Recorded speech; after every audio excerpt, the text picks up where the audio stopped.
varie dans une fourchette normale. Pour comprendre et pouvoir prendre en charge les troubles respiratoires du sommeil, il est important de comprendre la physiologie de la respiration et particulièrement au cours du sommeil. La ventilation est un mécanisme qui va assurer les échanges gazeux nécessaires aux besoins métaboliques de l'organisme et donc il va permettre d'assurer nos besoins d'oxygène va se révéler, mais il reste toujours dans les zones d'hypocapnie qui ne seront accessibles que dans certaines situations et particulièrement dans la situation de la respiration de type et là, c'est le cas par exemple Revenons à notre schéma récapitulatif. Elle est soumise aussi aux états de vigilance et au sommeil et à leur modification.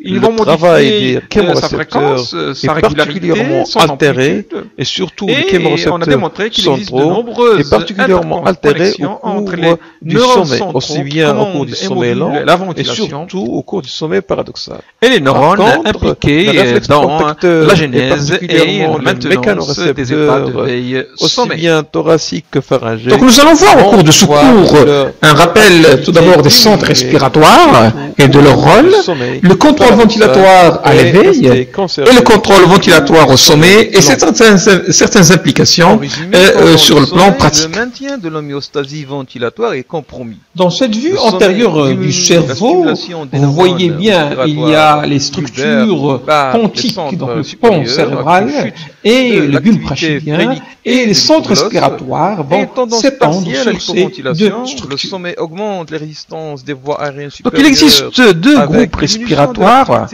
pontobulbaires, le groupe respiratoire dorsal et le groupe respiratoire ventral. Ces deux groupes vont recevoir des afférences et vont envoyer des afférences.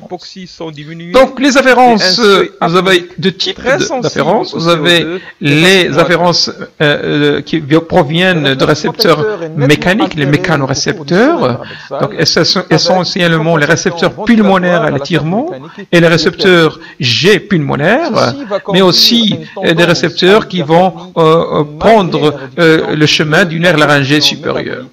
Et puis vous avez des mécanorécepteurs qui existent essentiellement au niveau périphérique, au niveau du corpuscule carotidien. Ces groupes respiratoires vont envoyer aussi des afférences et qui vont passer tout d'abord par le nerf 12 pour envoyer des messages au nerf génioglosse et au muscle génioglosse et les nerfs bulbospinaux qui vont aller vers les métoneurones qui contrôlent le diaphragme et qui vont envoyer le message au diaphragme par l'intermédiaire du nerf phrénique au niveau de l'étage C4, C5, C6. Deux rythmes d'activité existent au niveau de ces centres respiratoires. Un type d'activité est sous forme d'automatisme respiratoire, c'est une sorte de pacemaker, et ce pacemaker va avoir un rythme automatique et permanent, et qui va alterner le rythme inspiration-expiration. Et puis, il y a un autre rythme, un rythme de contrôle respiratoire. Ce rythme, il est influencé par multiples facteurs, des facteurs externes et internes, pour adapter le fonctionnement de l'appareil respiratoire aux besoins de l'organisme. Il existe une tendance à l'hypoventilation au cours du Donc ce réseau ponto-bulbaire respiratoire est un oscillateur générateur conditionnel. Ceci a été démontré par Henke en 1988. Et dans ce modèle-là, il y a deux activités. L'activité d'oscillateur qui est une activité tonique, c'est une sorte de pacemaker, et avec un rythme et une amplitude qui est presque constante, et un générateur phasique qui va modifier son rythme et son amplitude en fonction des afférences et particulièrement en fonction des afférences provenant des chémorécepteurs. Ces chémorécepteurs sont influencés par les modifications de la gazométrie et ils seront inhibés éventuellement par l'hypocapnie et l'hyperoxie et ce qui va entraîner une réduction de l'activité du générateur phasique et ce qui pourrait expliquer expliquer les apnées qu'on va voir par la suite dans le cadre de la respiration de type Feinstock. Ce réseau pontobulbaire est aussi sous l'influence du rythme V-sommet qui va agir sur l'activité de l'oscillateur et donc de l'activité tonique du réseau respiratoire pontobulbaire. Nous allons voir maintenant le contrôle ventilatoire et son mode de fonctionnement au niveau des centres respiratoires. L'objectif du contrôle ventilatoire, c'est de maintenir une pression artérielle en oxygène et en CO2 qui est constante. Et ceci dépend de la boucle commande centrale, effecteur, capteur. La commande centrale va envoyer le signal aux effecteurs pour modifier le rythme et l'amplitude de la respiration. La résultante de l'action des effecteurs va se traduire au niveau gazométrique, au niveau mécanique, ce qui va transmettre les résultats au niveau des capteurs, et l'efférence va influencer à nouveau la commande centrale. L'étiologie principale de la respiration. Les principaux acteurs du contrôle ventilatoire sont tout d'abord les centres respiratoires, la commande centrale, les motoneurones respiratoires qui vont commander l'activité musculaire, les muscles aériens supérieurs, le diaphragme, le principal muscle inspiratoire, et les muscles accessoires inspiratoires. Ceci va se traduire par une modification ventilatoire, puis par une modification gazométrique et une modification de la mécanique ventilatoire, et donc ce qui va stimuler les mécanorécepteurs thoraciques ou les inhiber, ou stimuler ou inhiber les chémorécepteurs par les modifications de la PaCO2 et de la PaO2. Cette modification gazométrique va influencer surtout les chémorécepteurs centraux plutôt que les chémorécepteurs périphériques. Le résultat de l'activité des mécanorécepteurs et des chémorécepteurs va influencer la commande centrale à nouveau, et ainsi la boucle est fermée. Envoyé par voie vasculaire aux chémorécepteurs. Il y a trois types de modes de régulation qui vont influencer le contrôle ventilatoire. Donc on a vu qu'il y a des mécanorécepteurs, des chémorécepteurs, donc ça c'est la régulation chimique et la régulation mécanique, mais il y a aussi ce qu'on appelle la régulation comportementale.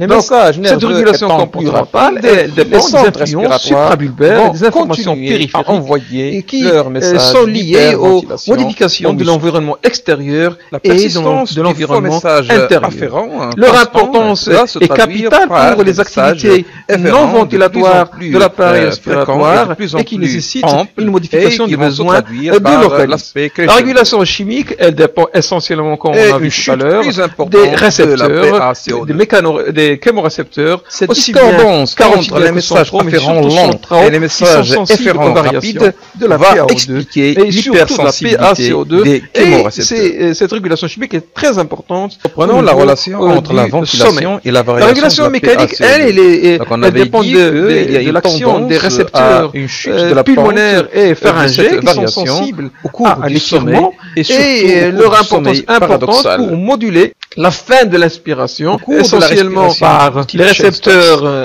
mécaniques pulmonaires, et pour maintenir le calibre pharyngé plus optimal, essentiellement par les récepteurs pharyngés. Récapitulons, il y a tout d'abord une hypersensibilité des mécanorécepteurs pulmonaires de l'œdème avec un déclenchement de l'hyperventilation ou une PaCO2 normale.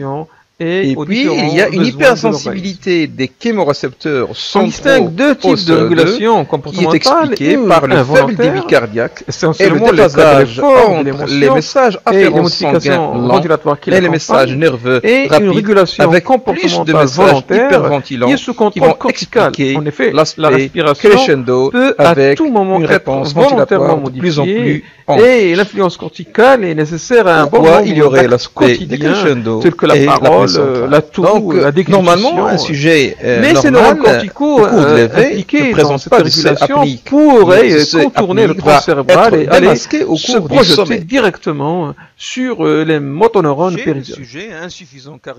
Le second type de régulation, c'est la régulation chimique. Cette régulation chimique nécessite un message afférent provenant de capteurs qui sont les chémorécepteurs normales. Il y a les chémorécepteurs périphériques. Ces chémorécepteurs périphériques sont situés dans les corpuscules carotidiens. Elles sont sensibles surtout aux variations de la PaO2, mais aussi à un moins de degré aux variations de pH et à l'augmentation de la PaCO2. Donc leur message afférent va transiter par au fur et à mesure qu'on se rapproche et arriver au centre bulbaire. L'aspect décrescendo sera suivi d'un dépassement du seuil d'apnée.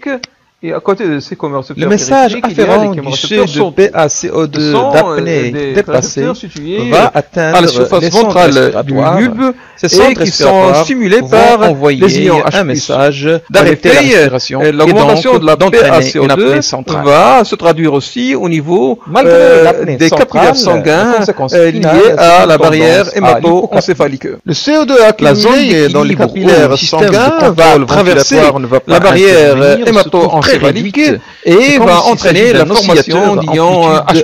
Ces ions H+, vont aller stimuler les chémorécepteurs. Ces chémorécepteurs ne sont pas sensibles à la PaO2. Donc les ions H+, qui ont stimulé les chémorécepteurs vont entraîner un influx nerveux qui va aller stimuler les neurones inspiratoires au niveau du bulbe rachidien.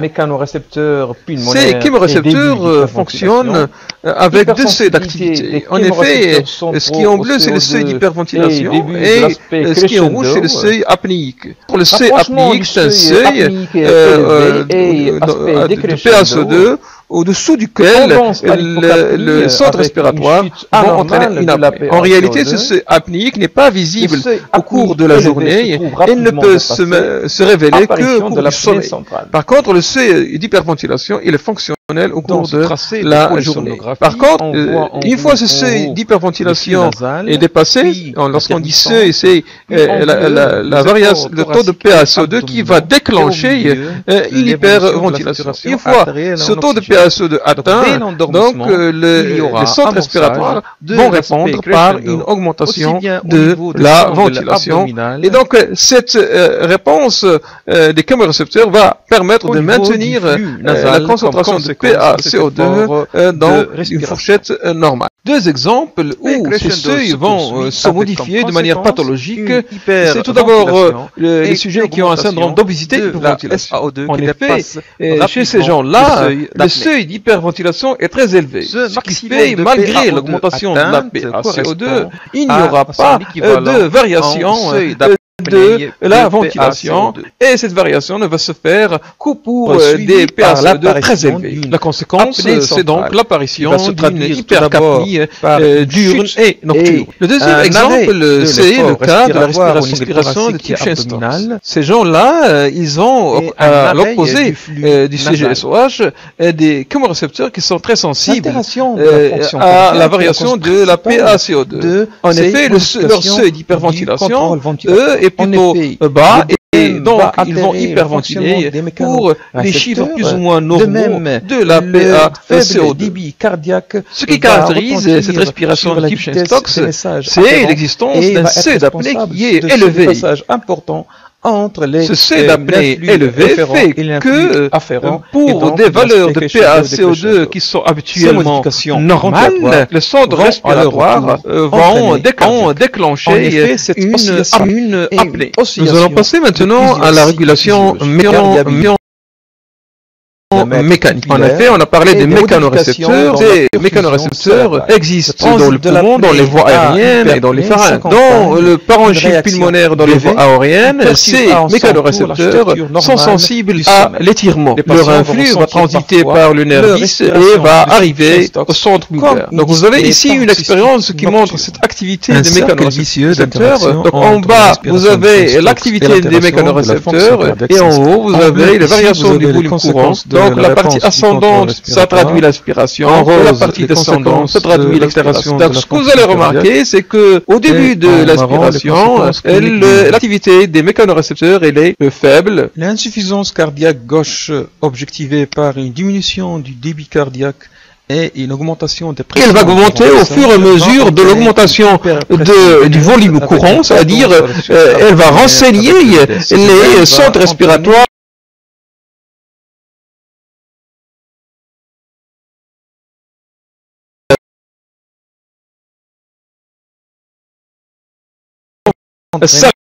et respiration va la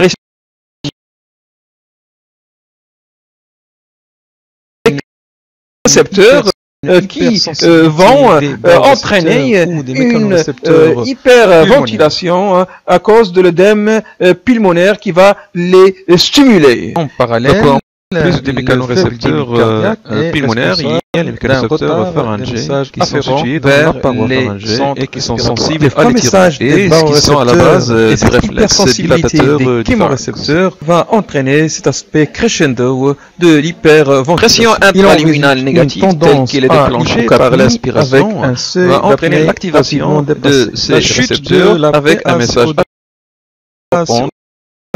laryngé.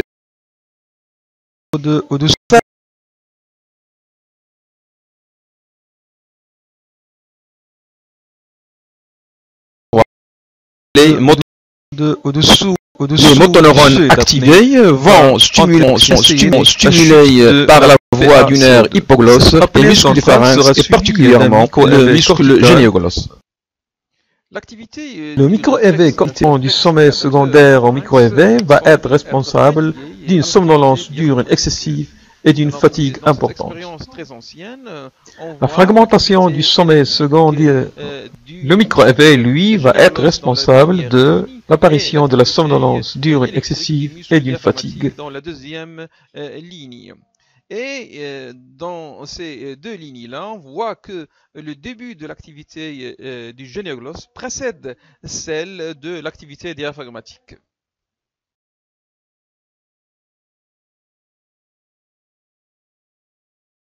Négative au niveau du pharynx va se traduire par une modification de l'activité électrique aussi bien du diaphragme que du génioglosse. En effet, en appliquant ici une pression négative de moins 15 cm H2O, on a augmenté l'activité électrique du muscle génioglosse de manière très importante.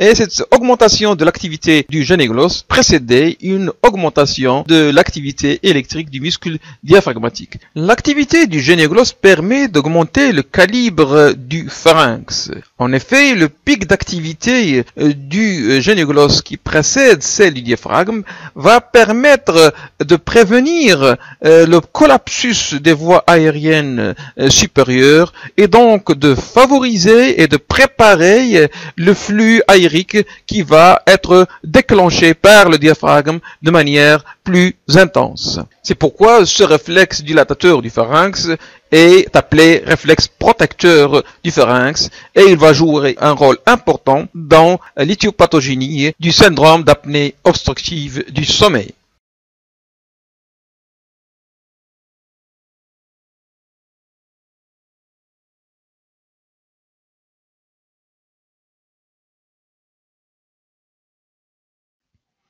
Donc, comme on a dit, donc, la pression pharyngée négative va entraîner une activité du génioglosse par l'intermédiaire de ce réflexe protecteur du pharynx.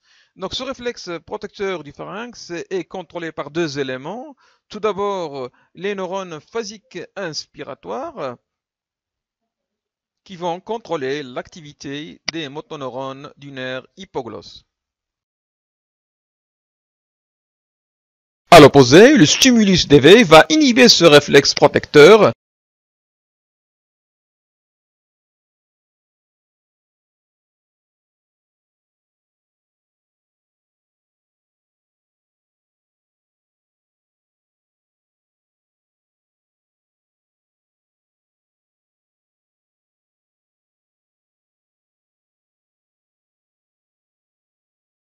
en agissant directement sur la voie afférente des mécanorécepteurs. Ce qui fait que ce réflexe va agir principalement au cours du sommeil. D'où le rôle très important de ce réflexe dans le syndrome d'apnée obstructive du sommeil.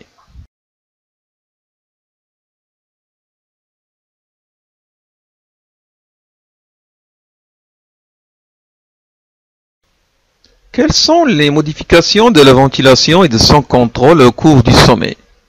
Au cours du sommeil, il y a une tendance à l'hypoventilation. En effet, cette ventilation va diminuer de 5 à 15%. Et ça va se traduire par une augmentation de la PaCO2 de 2 à 6 mm de mercure et une baisse de la saturation artérielle en oxygène de 1 à 2%, malgré la baisse de la consommation d'oxygène et de la production de CO2 de 8 à 10%.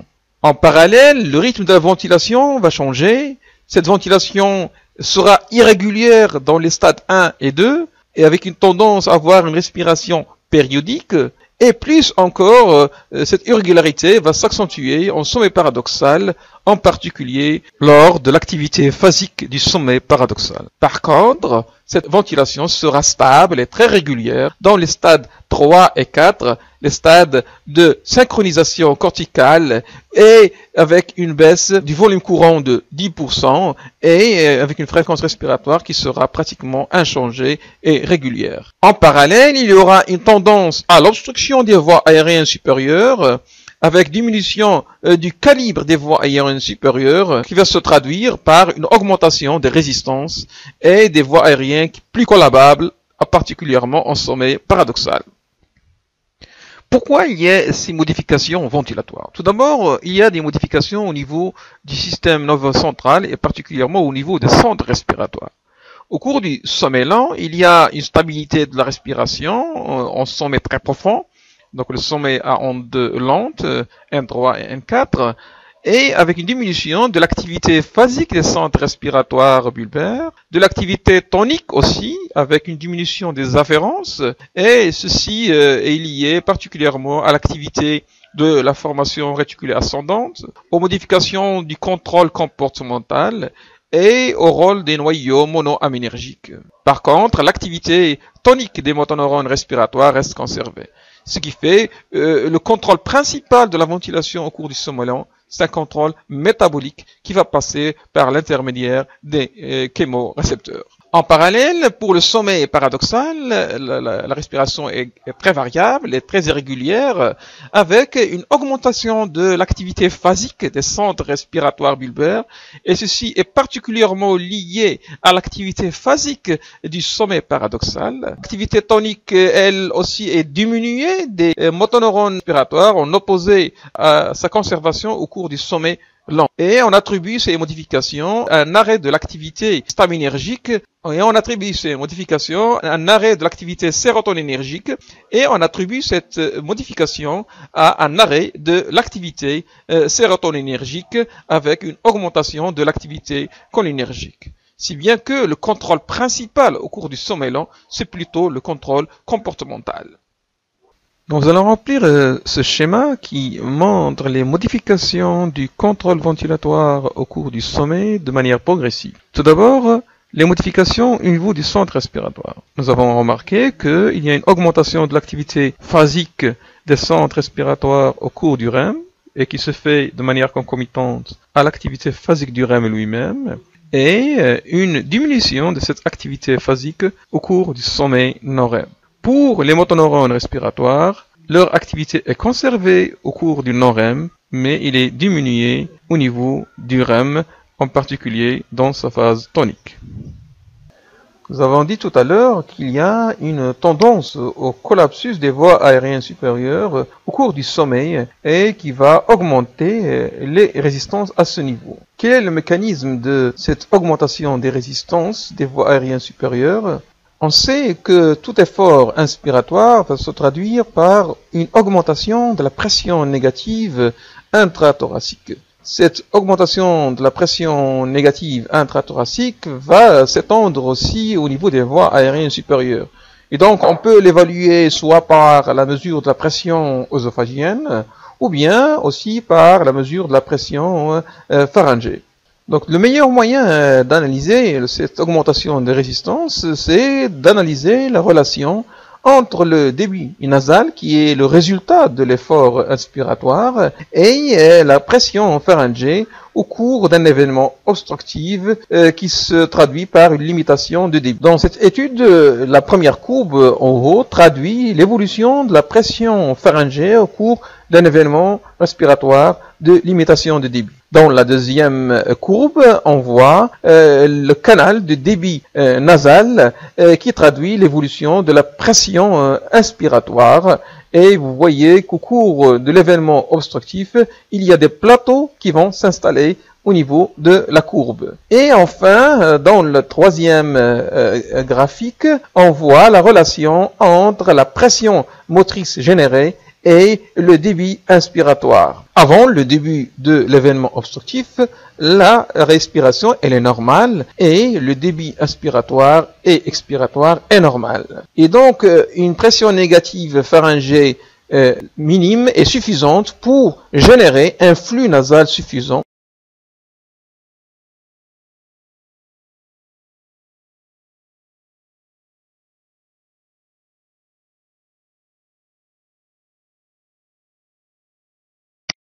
La relation entre le débit inspiratoire et la pression motrice est une relation, dans ce cas, linéaire. Toute pression motrice, même faible, va générer une augmentation du débit inspiratoire significative.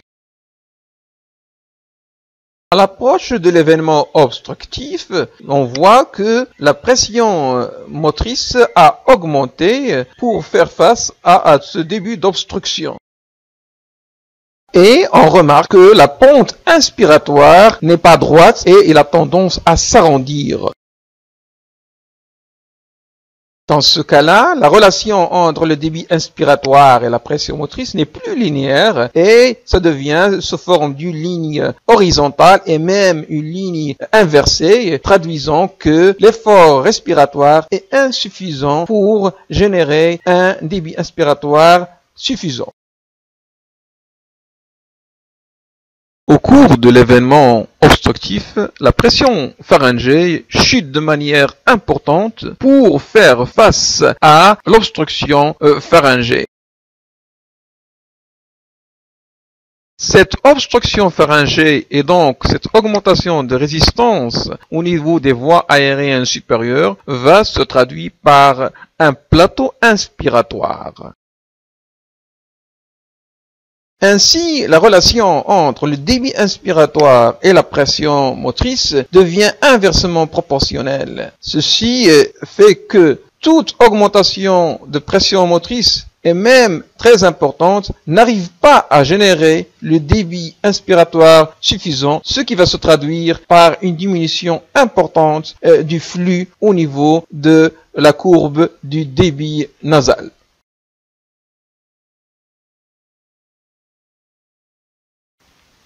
Pour évaluer les résistances des voies aériennes supérieures, on évalue la pression des voies aériennes supérieures nécessaire pour faire varier un débit instantané. On a comparé dans cette expérience de Wyss en 1988 les résistances des voies aériennes supérieures entre l'état de veille, l'état de sommeil et l'état chez quelqu'un qui est en sommeil plus anesthésie.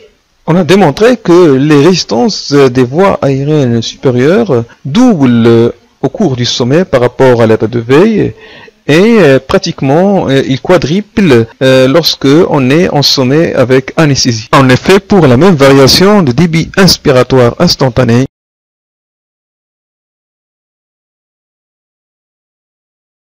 on a besoin d'une pression négative plus importante en cas de sommeil avec anesthésie qu'en cas de sommeil qu'en cas d'éveil.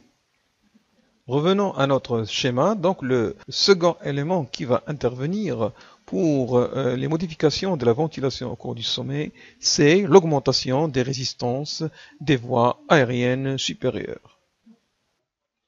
Quels sont les mécanismes de cette augmentation des résistances des voies aériennes supérieures? Le mécanisme principal serait la chute de l'activité musculaire des voies aériennes supérieures et particulièrement du muscle génioglosse. Si on compare le tonus musculaire du muscle génioglosse entre l'éveil calme, le sommeil lent profond et le sommeil paradoxal, on constate qu'au cours de l'éveil calme, le tonus musculaire du génioglosse est préservé.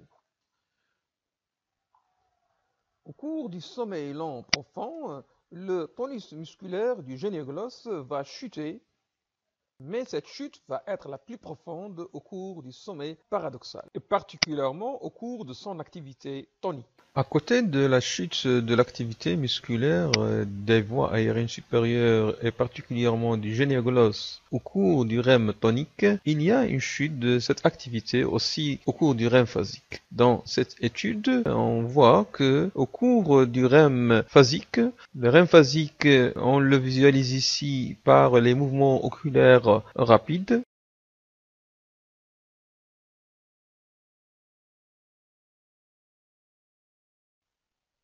Cette courbe montre une chute plus importante du volume courant au cours du REM phasique par rapport au REM tonique.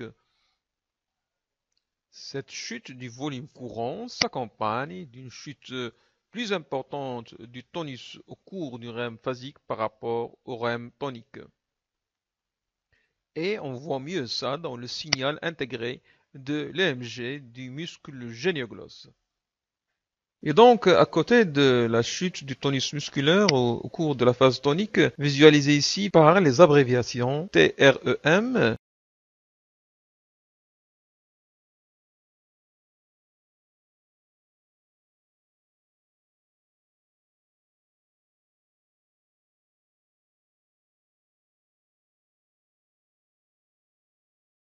mais la chute la plus nette et la plus évidente de l'activité musculaire de génioglosse va se dérouler en REM phasique, visualisé ici par les abréviations PREM. À l'opposé de l'activité musculaire du génioglosse, l'activité musculaire diaphragmatique ne change pas de manière très importante, aussi bien au niveau du stade non-REM, au cours du REM. Les muscles inspiratoires accessoires ont un rôle essentiellement dans les conditions d'urgence et d'adaptation aux besoins importants de l'organisme. Dans cette étude publiée en 2002, on voit qu'il y a une chute de l'activité musculaire des muscles intercostaux et abdominaux au cours du REM phasique. Par contre, il n'y aura pas de modification de cette activité au cours du sommeil non-REM.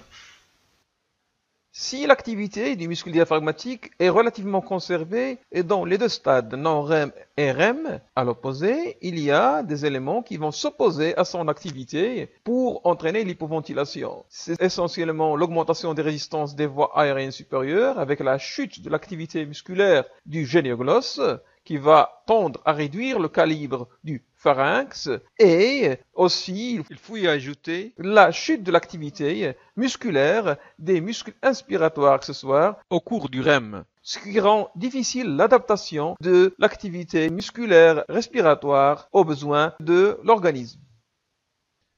Revenons à notre schéma pour résumer les modifications de l'activité musculaire qui vont se dérouler au cours du sommeil. Donc l'augmentation des résistances des voies aériennes supérieures est due essentiellement à cette modification de l'activité musculaire des voies aériennes supérieures qui va chuter au cours du sommeil lent, mais de manière plus importante au cours du sommeil profond. À côté de cela, il y a une réduction de l'activité musculaire accessoire inspiratoire, surtout au niveau du sommeil paradoxal, et qui reste pratiquement inchangée au cours du sommeil lent. Par contre, l'activité diaphragmatique, elle reste conservée au cours du sommeil. Quelles sont les conséquences ventilatoires de ces modifications centrales et périphériques? Dans cet enregistrement de polysomnographie, on voit bien que la respiration est régulière au niveau du signal de flux nasal au cours de l'éveil. Conditions défavorables à la respiration au cours du REM, aussi bien au niveau central qu'au niveau périphérique musculaire, font que au cours de l'enregistrement du sommeil, on va voir que la respiration est irrégulière au cours du REM. Toutes ces modifications au niveau central et périphérique vont aboutir à une tendance à l'hypoventilation alvéolaire. Et cette hypoventilation va se traduire par des modifications des volumes respiratoires et essentiellement tout d'abord le volume courant. Donc on a déjà vu cette étude au cours de laquelle on a démontré qu'il y a une chute du volume courant en REM phasique. Dans cette étude ancienne, qui date de 1984, on a évalué la capacité résiduelle fonctionnelle aux différents stades de vigilance et on a démontré qu'il y a une réduction de cette capacité résiduelle fonctionnelle au cours du sommeil et particulièrement au cours du REM. Ces modifications volumétriques vont se traduire en fin de compte par des modifications gazométriques avec une tendance à l'augmentation de la PaCO2 au cours du stade non-REM et du stade REM du sommeil. Dans l'étude de White en 1986, il avait montré qu'il y a cette augmentation de la PaCO2 au cours du stade non-REM et du stade REM et il a même comparé ces modifications entre les hommes et les femmes avec une différence qui n'est pas significative. Cette augmentation de la PaCO2 a été constatée malgré la diminution de la consommation d'oxygène de 8,5% et la réduction de la production du CO2 de 12,3%. Au total, les modifications de la commande centrale et des effecteurs musculaires vont se traduire par une modification de la ventilation et une tendance à l'hypoventilation avec une réduction de volume et une tendance à l'augmentation de la PaCO2. Est-ce que le contrôle ventilatoire est capable de s'adapter à cette tendance à l'hypoventilation au cours du sommeil? Dans cette étude, on analyse les variations de la réponse ventilatoire en litres par minute dans l'axe des ordonnées par rapport aux variations de la PaCO2. Ceci permet d'évaluer la chémosensibilité, c'est-à-dire la sensibilité des chémorécepteurs, aussi bien aux variations de la PaCO2, mais aussi aux variations de la PaO2. Dans la courbe de variation de la PaCO2, on voit bien la réponse ventilatoire normale aux variations de la PaCO2 au cours de l'éveil.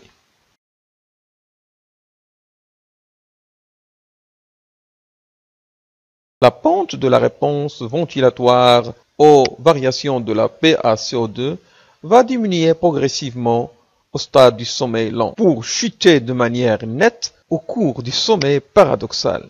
La même chute de la courbe de réponse ventilatoire va être notée par rapport aux variations de la PaO2. Ce qui fait que toute circonstance étiologique diurne favorisant l'hypoventilation va voir son état s'aggraver au cours du sommeil. Deuxième mécanisme qui devrait protéger le système respiratoire contre l'hypoventilation, c'est le réflexe protecteur du pharynx qu'on a vu au début de notre exposé. Et on avait remarqué que le stimulus de l'éveil inhibait ce réflexe protecteur. Dans cette étude, au cours du stade non-REM, l'application d'une pression négative au niveau du pharynx va se traduire par une augmentation de l'activité du muscle génioglosse et de l'activité du muscle diaphragmatique. Par contre, au cours du REM, l'application de cette pression négative pharyngée n'entraîne pas de modification ni au niveau de l'activité du génioglosse, ni au niveau de l'activité du muscle diaphragmatique. Et donc, ce réflexe protecteur du pharynx serait conservé au cours du sommeil lent et altéré au cours du sommeil paradoxal. Et ceci est à la base d'un des principaux mécanismes éthiopathogéniques du syndrome d'apnée obstructive du sommeil.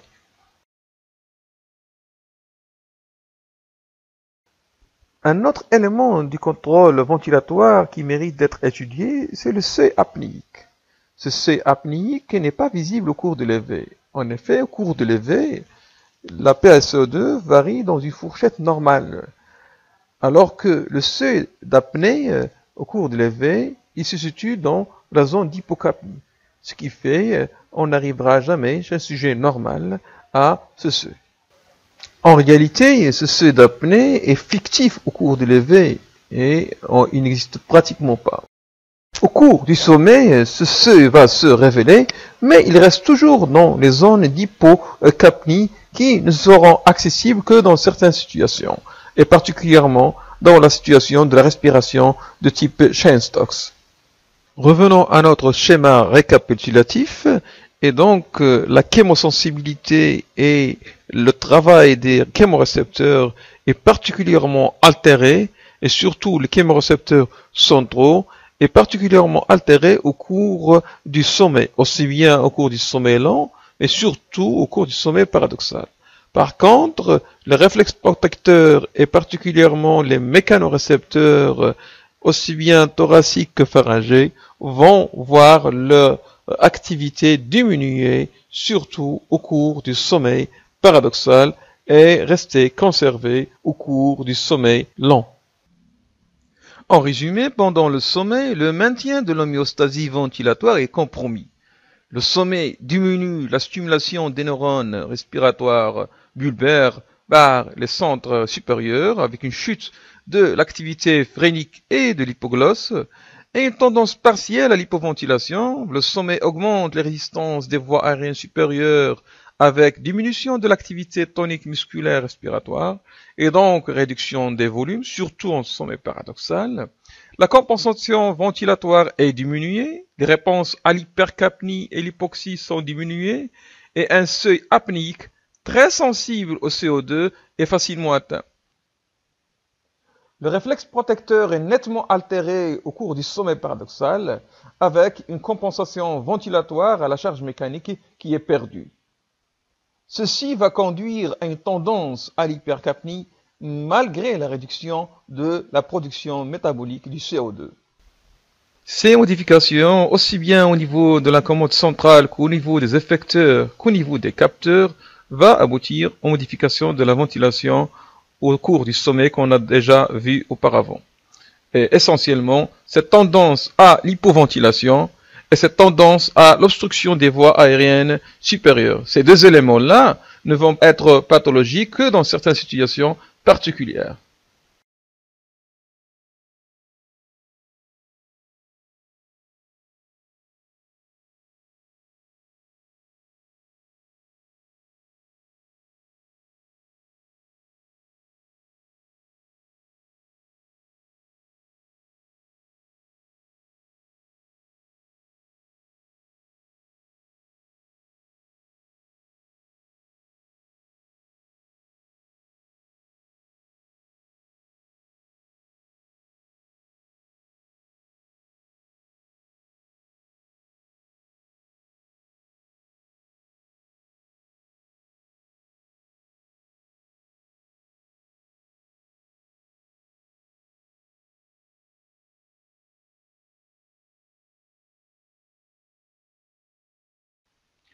Il existe une tendance à l'hypoventilation au cours du sommeil, mais il existe un équilibre entre les mécanismes d'hypoventilation partielle et les mécanismes protecteurs chez un sujet normal. Les mécanismes d'hypoventilation partielle, c'est-à-dire la diminution de l'activité du centre respiratoire, la diminution de l'activité musculaire respiratoire, aussi bien au niveau des voies aériennes supérieures qu'au niveau des muscles inspiratoires accessoires, et les réponses à l'hypercapnie et l'hypoxie qui sont diminuées. Mais à côté de cela, vous avez des mécanismes protecteurs chez le sujet normal qui sont conservés, et en particulier l'existence d'un calibre normal des voies aériennes supérieures. Le sommeil lent, profond, élevé, intrasommeil vont protéger aussi l'individu contre cette tendance à l'hypoventilation, et la chémosensibilité qui n'est pas totalement abolie et qui est assez suffisante pour maintenir l'héméostasie. Mais l'altération de cet équilibre va se révéler dans des conditions pathologiques telles que par exemple le syndrome d'apnée obstructive du sommeil. On va voir son éthypathogénie dans un autre cours. Parmi les implications de ces modifications ventilatoires, on va voir les mécanismes de la respiration périodique dans l'insuffisance cardiaque et qui est appelée la respiration de Cheyne-Stokes. C'est quoi cette respiration? C'est une respiration avec des cycles successifs de flux nasal qui sont faits d'apnée, suivi d'un aspect crescendo du cycle ventilatoire, aussi bien au niveau du flux nasal qu'au niveau de l'effort respiratoire, au niveau des sangles abdominales, puis d'un aspect décrescendo au niveau du flux nasal, mais aussi au niveau de l'effort respiratoire. Cette respiration va se répéter sur plusieurs cycles. Comment va-t-on expliquer cet aspect crescendo, décrescendo et aspect d'apnée centrale? L'étiologie principale de la respiration périodique de type Cheyne-Stokes, c'est l'insuffisance cardiaque gauche. Dans cette insuffisance cardiaque, il existe une hyperpression veineuse qui va retentir sur les mécanorécepteurs pulmonaires qui devient très sensible. Cette hypersensibilité des mécanorécepteurs pulmonaires à cause de l'œdème va abaisser le seuil d'hyperventilation, ce qui fait qu'il y aura un déclenchement de l'hyperventilation pour une PaCO2 qui est normale. Un message inapproprié d'hyperventilation va être envoyé par les centres respiratoires. Ça va se traduire par un début de l'aspect crescendo au niveau des tracés de ventilation. Il y aura une chute inappropriée de la PaCO2 au-dessous de ses valeurs normales. Un message afférent de chute inappropriée de la PaCO2 va être envoyé par voie vasculaire aux chémorécepteurs centraux pour pouvoir adapter et réduire l'hyperventilation. Ce message va tarder à arriver au niveau des chémorécepteurs centraux à cause du faible débit cardiaque. Les messages nerveux étant plus rapides, les centres respiratoires vont continuer à envoyer leur message d'hyperventilation aux muscles.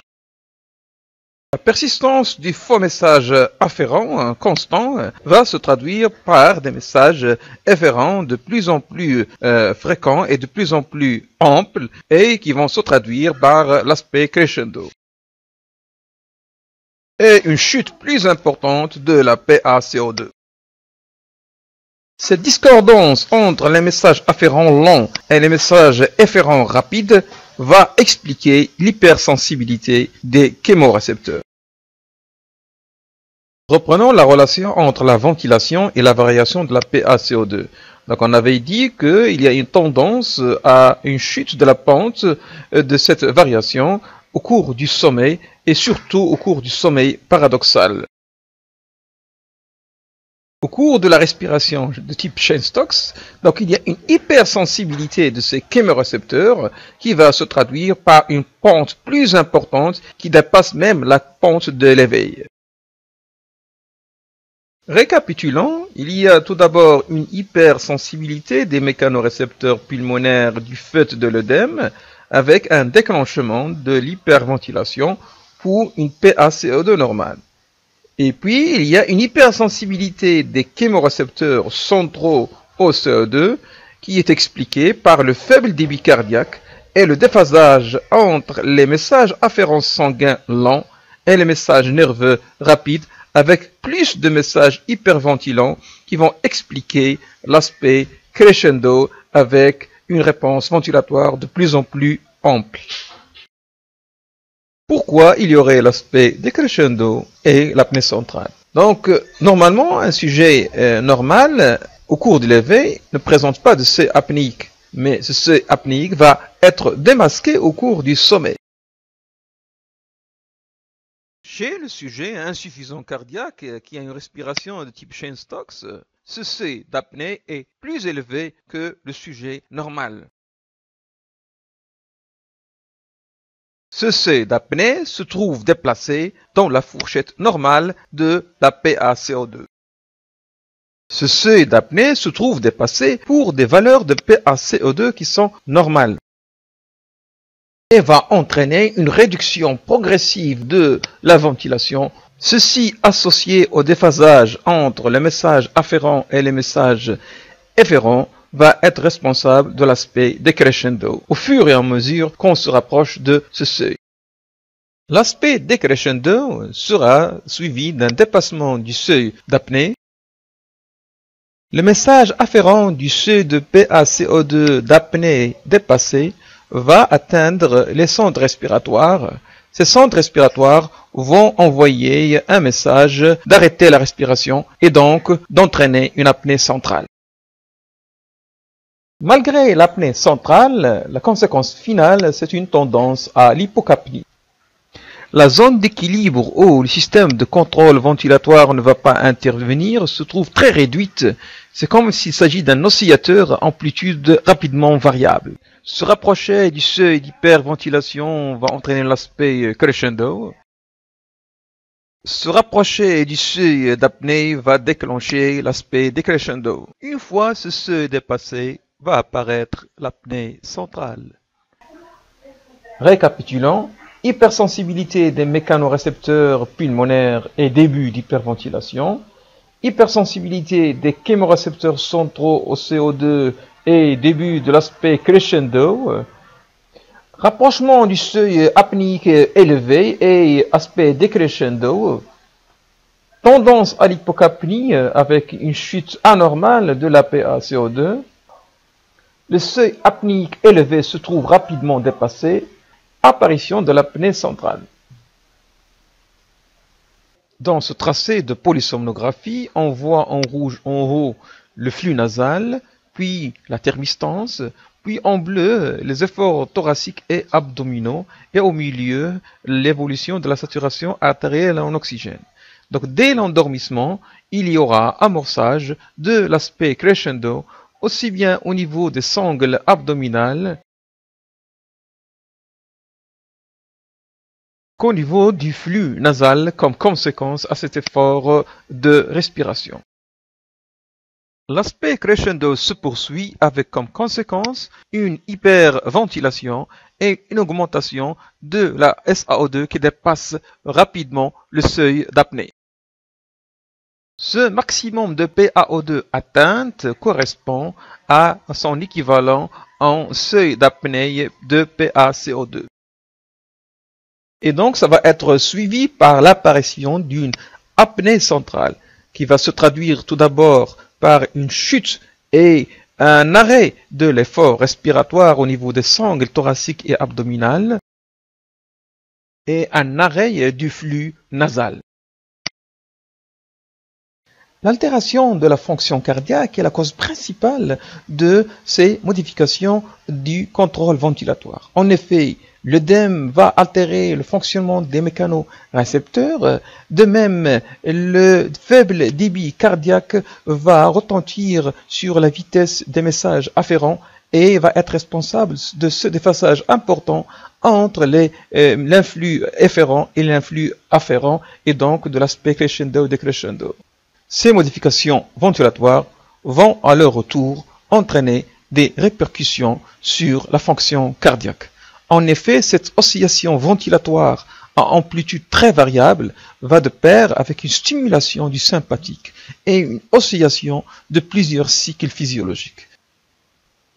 Une variabilité de la tension artérielle et de la fréquence cardiaque avec aggravation de l'insuffisance cardiaque, une variabilité du diamètre pupillaire et des modifications dans la perfusion cérébrale. Le transit de l'apnée à l'hyperpnée s'accompagne d'une réaction d'EV qui perturbe à son tour l'architecture normale du sommeil. Les patients vont ressentir parfois leur respiration de type Cheyne-Stokes comme une dyspnée paroxystique nocturne.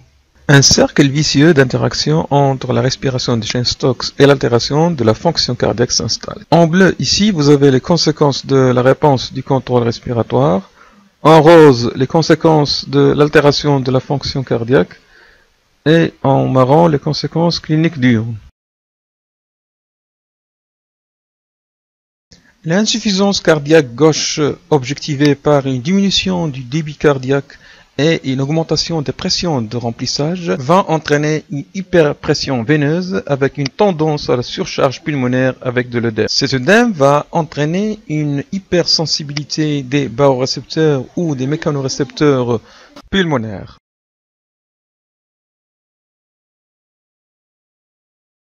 En parallèle, le faible débit cardiaque est responsable d'un retard des messages afférents vers les centres respiratoires. Les faux messages des barorécepteurs et cette hypersensibilité des chémorécepteurs va entraîner cet aspect crescendo de l'hyperventilation. Il en résulte une tendance à l'hypocapnie avec un seuil d'apnée rapidement dépassé. La chute de la PaCO2 au-dessous du seuil d'apnée va entraîner l'apparition de l'apnée centrale. Cette apnée centrale sera suivie d'une hypoxémie et va essayer de corriger la chute de la PaCO2. Cette apnée centrale sera suivie d'un micro-éveil cortical. Le micro-éveil cortical va s'accompagner aussi d'une activité sympathique. L'activité sympathique qui résulte du micro-éveil va contribuer à altérer la fonction cardiaque. L'altération de la fonction cardiaque gauche va se traduire par une aggravation de la dyspnée. La fragmentation du sommeil secondaire au micro-éveil va être responsable d'une somnolence diurne excessive et d'une fatigue importante. La fragmentation du sommeil secondaire, le micro-éveil, lui, va être responsable de l'apparition de la somnolence diurne excessive et d'une fatigue